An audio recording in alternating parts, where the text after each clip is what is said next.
мен ушу жаратылышты сүйүп, ошо жараткандын жаратылышын, токойлорду коргоп сактоо үчүн ушул көлгө иштеп келдим. Бул жака келип, үйүмдөн келип кетишиме 6-7 саат турат, алыс.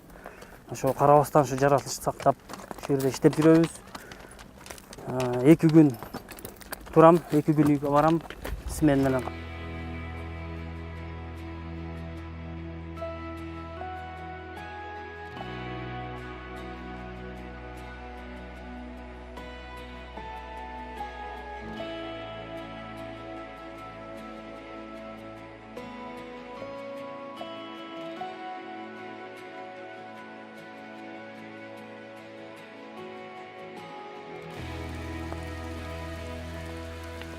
Эки миң 13-кө чейинки жылкы убакыт бердики оор эле болду.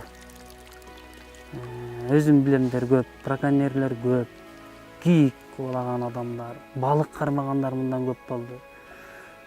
Бул жерде ар жерде лодка менен браконьерлер балыктарды кармап алып барып сатып, өздөрүнүн жашоосун улантып турчу, өз кызыкчылыгын аткарган. Чумасына биз угуп, элдердин ошо балчылардын айтуусуна караганда 1 тоннадан балык чыгып турган экен.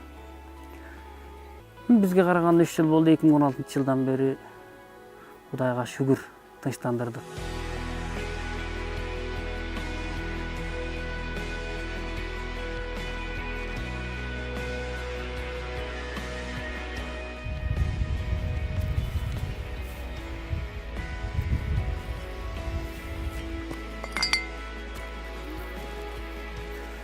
Ассаламу алейкум.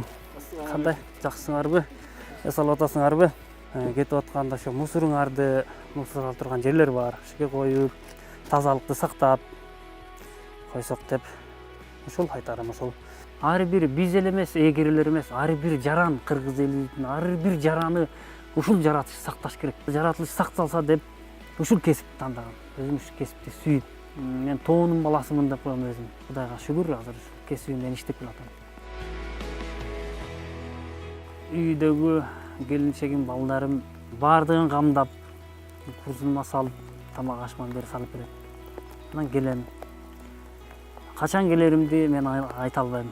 Келип, биякты көрүп, 3 күн жүрөм же 5 күн жүрөм, кайра барам.